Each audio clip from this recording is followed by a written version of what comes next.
The question hangs over Texarkana like the humid spring air of 1946. It's a question that has been asked for decades in whispers, in books, and in documentaries. Could the Phantom Killer have been a lone wolf? Could one man have held a town captive, turning its moonlit lovers' lanes into killing fields? The simplest answer is yes. It's also the most accepted answer. But the simple answer isn't the whole story. The truth is tangled, full of contradictions and nagging doubts that refuse to fade with time. To understand why, you have to go back to the beginning, when the fear was fresh and the killer was just a shadow. It all started on a Friday night in February. World War II was over. People were trying to find their way back to normal. For young people in a town like Texarkana, straddling the Texas-Arkansas border, normal meant finding a quiet, secluded spot to be alone. Well, Jimmy Hollis and Mary Jean Larray were doing just that. They were parked on a remote road when a man with a flashlight appeared at their car window. He was wearing a white sack over his head with holes cut out for his eyes.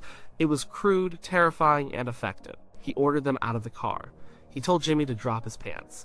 Then he started beating Jimmy with a heavy object, cracking his skull. Mary, Johnny tried to fight back. He beat her too. He told her to run, and she did, all the way to a nearby house. Jimmy, despite his injuries, also managed to get away. They both survived. They were the lucky ones.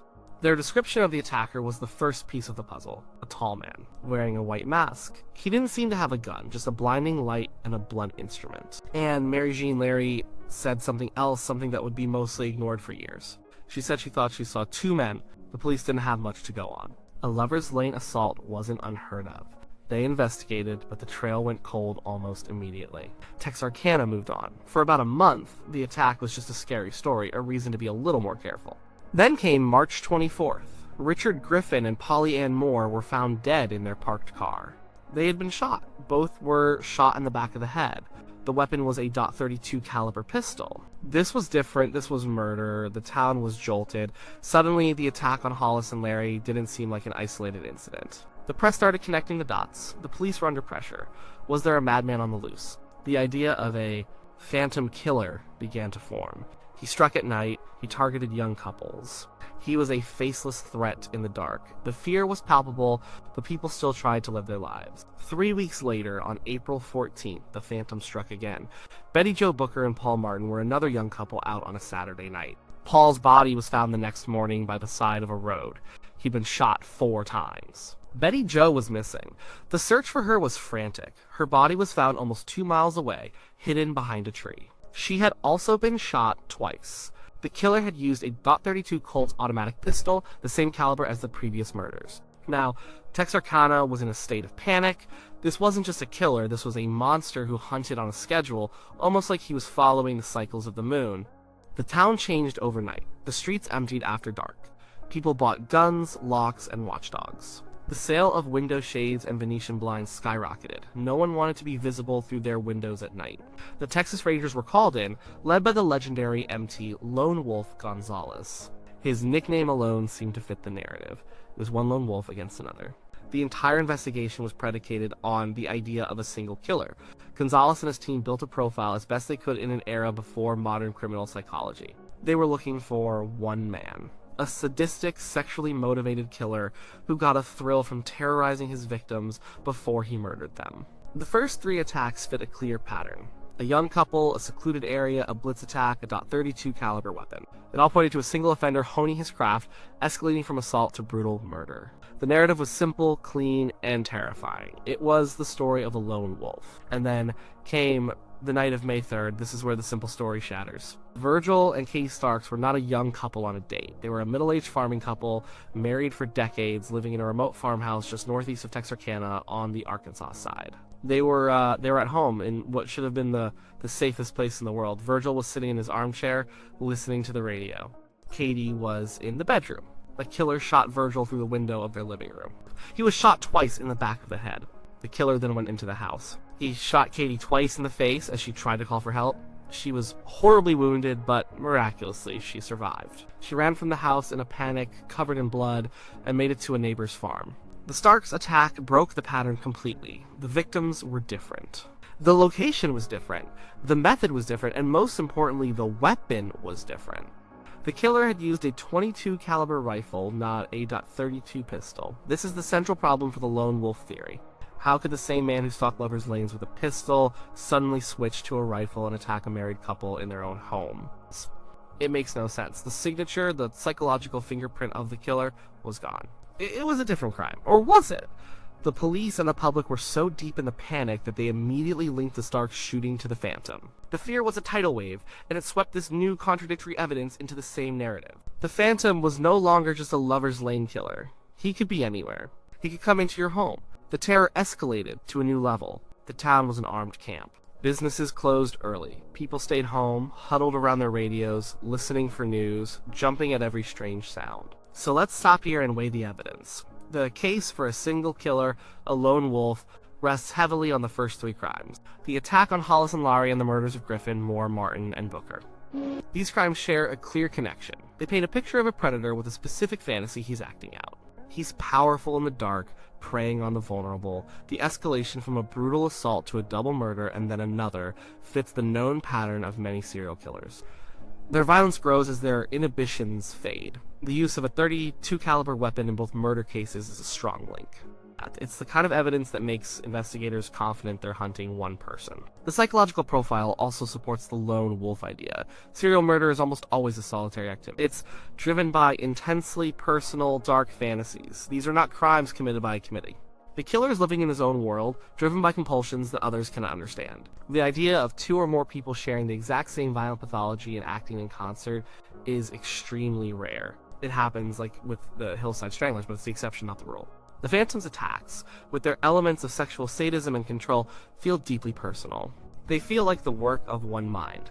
Furthermore, the police, led by a man literally nicknamed Lone Wolf, framed the entire investigation around this concept. Every lead, every suspect, every theory was funneled through the lens of a single killer manhunt. This created a kind of confirmation bias. Evidence that fit the theory was highlighted. Evidence that didn't, like Mary Jean Larrey's claim of seeing two men, was downplayed or dismissed. She was a traumatized victim, they reasoned. It was dark. She was hysterical. It was easier to believe she was mistaken than to believe the entire premise of their investigation was wrong. But the case against the lone wolf is just as compelling, and it all starts with the Starks murder. The deviation is too great to ignore. A killer who has found a successful method doesn't usually abandon it so completely. Why switch from a handgun to a rifle? A pistol is a weapon of close confrontation. It fits the Lover's Lane attacks. A rifle is a weapon of distance. Shooting through a window is a different kind of act. Why change victims? From young couples to a middle-aged married couple, the psychological motivation seems entirely different. One is about power and sexual sadism in a specific ritualistic setting. The other feels more like a home invasion, a targeted assassination, or just a senseless, brutal act of a different kind. It is entirely plausible that the Starks murder was a separate, unrelated crime. In a town on edge, where every shadow looked like the Phantom, it would have been natural for the police and the public to lump it in with the other murders. The real killer of Virgil Starks may have been a local with a grudge, a burglar, or just another random murderer who benefited from the Phantom hysteria. By attributing the crime to the Phantom, the police may have inadvertently allowed the real killer to escape justice. This is a very real possibility. Then, you have to go back to Mary Jean Larrey's initial statement. She was there. She was the first one to see him, and she said she saw two men. For decades, her account was treated as a footnote. But what if she was right? What if the first attack was committed by two people? Perhaps a team of robbers whose assault went too far. If that's true, then the entire foundation of the lone wolf theory is cracked. Maybe the subsequent murders were copycats, or maybe one of the original two attackers continued on his own. It opens up a web of possibilities that investigators at the time were not prepared to consider. The physical descriptions of the Phantom also varied. Some said he was a tall man, over 6 feet. Others said he was of average height. Some witnesses in the general panic reported seeing a white man, while others reported a light-skinned black man. The famous burlap sack mask, which became the killer's trademark, was only mentioned in the first attack. In later attacks, there's no clear evidence he was wearing it. He was a phantom in every sense of the word, a shapeless, faceless figure. This could be because of the darkness and the terror of the victims, or it could be because they were describing different people. So you have two strong competing theories, one killer for all the crimes, or one killer for the Lover's Lane murders, and a separate killer for the Starks murder. Or maybe even more than two killers. The investigation churned on through the summer of 1946. Leads went nowhere, the town remained terrified, and then, as suddenly as they began, the attacks stopped. The Phantom just vanished. The case went cold, but it never went away. It became a part of the town's identity, a ghost that haunted its history. Years passed. The case file grew dusty, but one name kept coming up. The name of the man who is, to this day, the primary and only serious suspect, Ewell Swinney. Swinney was a career criminal. He was a car thief, a counterfeiter, and a thug with a long rap sheet. He was known to be violent and unpredictable, and crucially, his wife Peggy went to the police. She told them her husband was the Phantom Killer. Her confession was a bombshell. She gave them a detailed account of the crimes, providing information that had never been released to the public. She said Ewell would disappear on the nights of the murders and come back late, sometimes with blood on his clothes. She claimed he had the murder weapons. She was the star witness police had been dreaming of. Swinney was arrested. It seemed like the case was finally solved. The lone wolf was caged. But the case against him was built almost entirely on Peggy's testimony, and Peggy was a problem. She was an accomplice in some of his other crimes. She was also terrified of him. As the legal process moved forward, her story began to change. She recanted parts of her confession. She became what the law considered an unreliable witness. The biggest blow came when prosecutors realized that under Texas law at the time, a wife could not be compelled to testify against her husband. Without her on the witness stand, their case evaporated. There was no physical evidence tying Swinney to any of the crime scenes. No fingerprints, no murder weapons were ever found. He was never charged with the Texarkana murders. He was instead sent to prison as a habitual criminal for car theft and served a long sentence, dying in 1994. The focus on Ewell Swinney reinforces the lone wolf theory. He was a single man. His wife accused him, and only him. If he was the killer, then the Phantom was indeed a lone wolf. But does Swinney fit all the crimes? He certainly fits the profile of a lover's lane predator. He was a known criminal who operated in the area. He had the capacity for extreme violence. It's easy to imagine him as the man with the burlap sack and the flashlight, but does he fit the Starks murder? It seems less likely. A .22 rifle attack on a farmhouse doesn't feel like his style, which seemed more hands-on, more confrontational. It's possible he changed his methods to throw off the police, or that his rage was so out of control he just lashed out at the nearest target of opportunity. But it remains the most difficult part of the puzzle to fit into the Swinney theory. If Swinney was the Phantom, it is still very possible he was only responsible for the Lover's Lane murders. The Starks case could still be the work of another. This brings us back to the central question. Was he a lone wolf? The most likely answer, the one that requires the fewest logical leaps, is a qualified yes. It is highly probable that one man committed the 3 Lover's Lane attacks. The pattern is too strong, the psychology is too consistent, and that one man was very likely Ewell Swinney. His wife's initial confession, filled with details only the killer could know, is the closest thing to proof that has ever existed. Her later recanting can easily be explained by her fear of him and her own legal troubles. She was trapped. So, we have a lone wolf for 3 of the attacks. What about the 4th? The Starks murder is the great anomaly. The simplest explanation is that it was not the work of the Phantom. It was a separate tragedy, a violent crime that occurred in the middle of a city-wide panic and was mistakenly absorbed into the larger narrative. The police were under unimaginable pressure to stop the killings.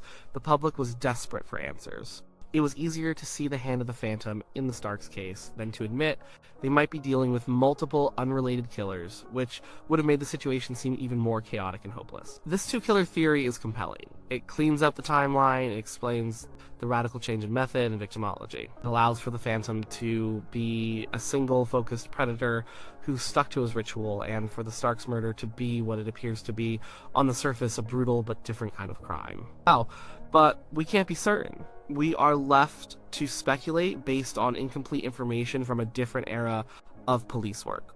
It is possible a single killer did commit all the crimes.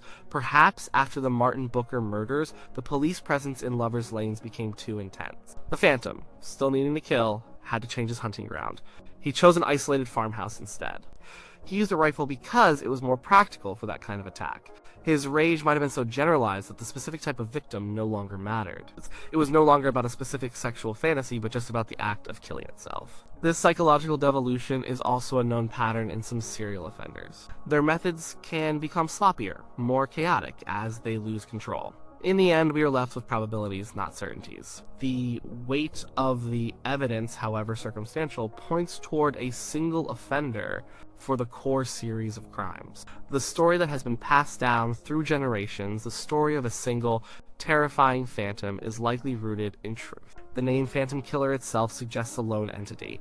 A pack of phantoms is not a phantom, it's a gang. The terror of Texarkana was so profound because it felt like the work of one cunning, evil mind who could be anywhere and anyone. The lone wolf theory endures because it is the most coherent narrative. It provides a beginning, a middle, and an end, even if the killer was never brought to justice. It allows us to give a face, however shadowy, to the evil that visited that town. It's a story of one monster, not a town full of them. That is a more containable fear. So, could the Phantom Killer have been a lone wolf? Yes, he almost certainly was. But it's also possible he wasn't the only wolf in the woods that spring. The story of the Texarkana Moonlight Murders is not just the story of the crimes themselves, but also of the fear they created. And in the fog of that fear, it's possible that the shadow of one killer was long enough to cover the tracks of another. The truth remains elusive, buried with the victims, the investigators, and the man who was likely the Phantom, but whose guilt can never be proven in a court of law. The lone wolf theory is the best we have, but it's a story with a chapter that just doesn't quite fit, and that nagging inconsistency is what makes this case so endlessly haunting. It leaves just enough room for doubt, and the doubt is, in its own way, as terrifying as the Phantom himself.